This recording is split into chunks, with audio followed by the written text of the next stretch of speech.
Oh, yes. I'm just looking at this $1,000 cash bond, Judge Porter. Yes. hmm It looks like that somebody other than the petitioner motioned the court to issue this protection order. Yeah. And they intentionally used a fraudulent address. Yeah.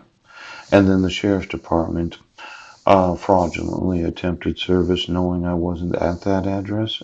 Yes. I was actually in Clallam County, yeah, in Port Angeles, not in Carlsbad. Yeah. And then you kept sending it and you kept sending it and then you kept arresting me and then you kept saying I was crazy. When the petitioner, under the penalty of perjury, yes, would have to acknowledge the actual court order, and that would mean that the additional information that she filled out when she motioned the court would have to be true and correct. You want to tell me which of your employees in Clallam County decided to take it upon themselves to fill out this information using a fraudulent address that has been used to arrest me multiple times? And then did the Postal Service say that every time it said mail returned unclaimed? Yes. That you said, well, just keep, well, where's the fraud, Mike? Oh, the sheriff's department and the pastor Kingsway Foursquare Church had both colluded together that they were going to have me put in a mental institution. Look at that. Mike Van Proyen working with the sheriff's department. Yes. To make it look like I'm crazy for not knowing where I live.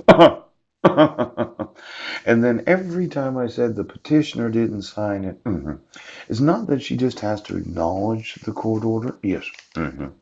Signature, acknowledge receipt of a copy of this order. She acknowledges that the information that she provided to law enforcement before it was issued was true and correct. See, two different parts, isn't there? Acknowledging it once it's issued, but also acknowledging that the information provided that allows for the issuance of a court order is the true and correct information about the respondent.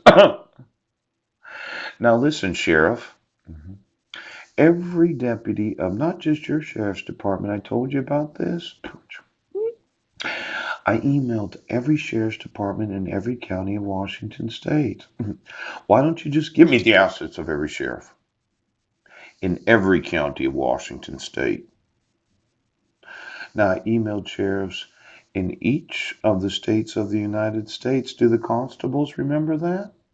Now, obviously, according to the actual instructions, yes, this true and correct statements of the individual that motions the court, yes, that did or did not motion the court 93 days before the expiration of the previous. Well, if you, the petitioner, want law enforcement to serve the order, check that box. You must identify the police or sheriff's agency where the respondent lives or works. If the respondent's service address, last known address, yes. Now, if you have an order allowing service by mail, check that box and specify which type of service. Yes. Well, if it wasn't the petitioner that motioned the court and the information that was provided wasn't true and correct, the sheriff's departments throughout the United States is not only guilty of allowing for the penalty of perjury, yes, but for the colluding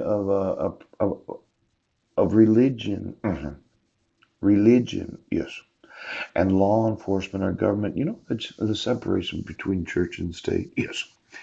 I would say that it violates the freedom of myself and my family, yes, to not have some religious pastor influencing the decisions.